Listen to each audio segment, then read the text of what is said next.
दोस्तों, मेरे YouTube channel पर मैं आपका स्वागत करता हूं।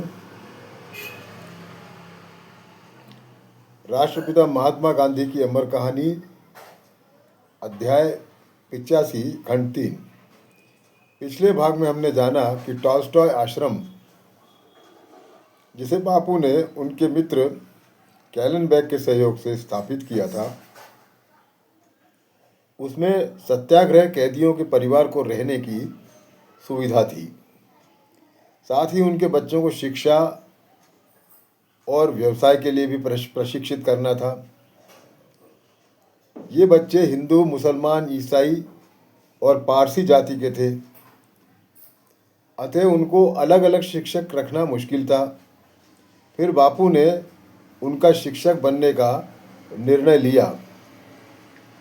इसके साथ ही कैलेनबैग सरकारी खेतों से खेती सीख कर आए थे और चप्पल बनाने की कला भी सीख कर आए थे। अतः बापू ने उनसे चप्पल बनाना सीखा और बच्चों को सिखाया। आश्रम में कोई नौकर नहीं था, अतः सभी काम सबको करने पड़ते थे।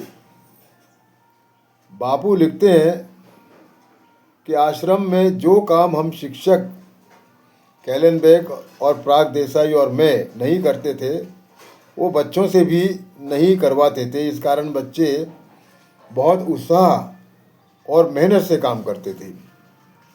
अब आगे किताबी शिक्षण,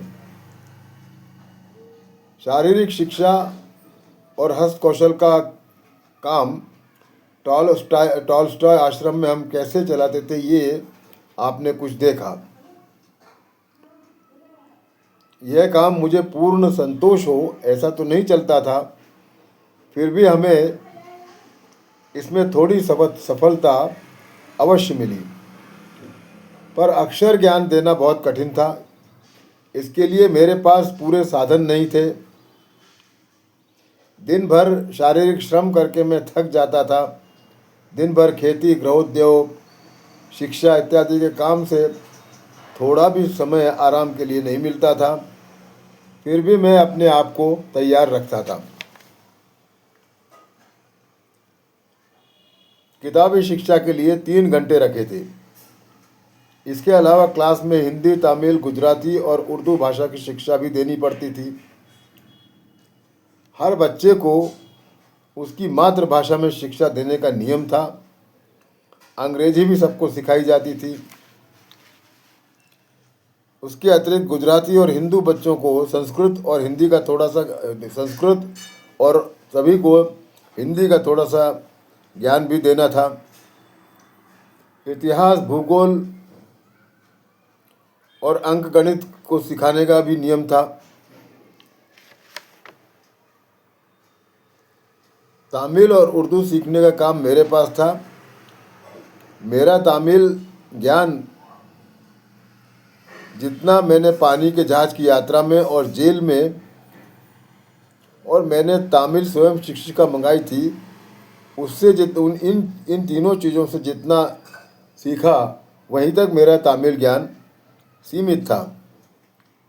और कुछ खास फारसी और अरबी शब्द मित्रों से सीखे, वहीं तक। संस्कृत हाई स्कूल में पढ़ी थी और गुजराती भी स्कूली शिक्षा तक ही जानता था। इतने ज्ञान पर काम चलाना, और जो मेरे सहयोगी थी उनका ज्ञान इससे भी कम था। परंतु मेरा देश की भाषाओं के प्रति प्रेम और सिखाने की कला में मुझे विश्वास था। इसके अलावा बच्चों का अज्ञान और अज्ञान से भी ज़्यादा उनके मन की उदारता से मुझे मदद हुई। तमिल विद्यार्थी दक्षिण अफ्रीका में ही जन्मे थे, अतः उनको तमिल थोड़ी सी आती थी, लेकिन लिपि बिल्कुल भी नहीं आती थी। उसके साथ उनको व्याकरण भी सिखानी पड़ती थी। यह काम मेरे लिए सरल था। विद्यार्थियों को मालूम था कि तमिल बोलने में वे मुझे हरा सकते थे। फिर भी मैं अपना काम चलाता गया। इसका मुख्य कारण ये था कि मैंने मेरे विद्यार्थियों से अपना अज्ञान कभी नहीं छुपाया। हर बात में मैं जैसा था वैसा ही वे मुझे समझते थे। इसलिए मेरा किताबी ज्ञान कम होने पर भी मुझे उनसे पूरा आदर और प्रेम मिला। मुसलमान बच्चों को उर्दू सिखाना सरल था क्योंकि उनको लिपि आती थी, अतः मेरा काम उनका अक्षर सुधारना और उनमें पढ़ने की आदत डालना था। साधारणतः ये सभी बच्चे निरक्षर और कभी भी स्कूल में नहीं गए थे, इसलिए उनके सिखाने से ज़्यादा उनका आलस्य दूर करना और वो नियमित पढ़ने बैठे उन पर नज़र रखने का था। मैं इतने में संतोष मानता था, इसलिए उनको एक ही कमरे में बिठाकर मैं उनसे काम करा लेता था। किताबों की अक्सर मांग रहती थी, पर मुझे उसकी ज़रूरत कभी नहीं पड़ी, क्योंकि मेरा मानना है कि शिक्षक ही विद्यार्थी की पाठ्य पुस्तक होनी चाहिए। शिक्षकों ने पुस्तकों से सिखाया हो ऐसा बहुत कम मुझे ऐसे शिक्षक मुझे बहुत कम आते हैं। शिक्षकों ने पाठ्य पुस्तकों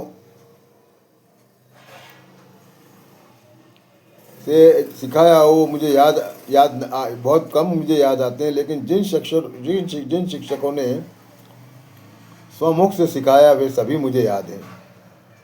जिन शिक्षकों ने पाठ्य पुस्तकों से मुझे सिखाया वे बहुत कम याद आते हैं, पर जिन्होंने अपने मुख से सिखाया वे सभी मुझे आज याद आते हैं। बच्चे आँखों से सीखते हैं, उसकी अपेक्षा कानों से सुनकर कम मेहनत से अधिक सीखते हैं। बच्चों से एक भी किताब मैंने पूरी नहीं पढ़वाई ऐसा मुझे याद आता है, पर मैंने जो किताबें पढ़कर पचाई थी और वो मैं मेरी भाषा में उनको सिखाता था, और वो सब उनको आज भी याद होगा ऐसा मैं समझता हूँ। पढ़कर बताए हुए को याद करना बच्चों को कठिन लगता था।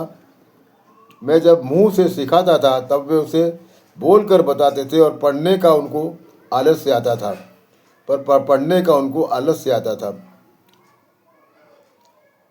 यदि मैं ही थक जाऊं तो बात अलग थी। बताया हुआ सुनने में बच्चों को आनंद मिलता था।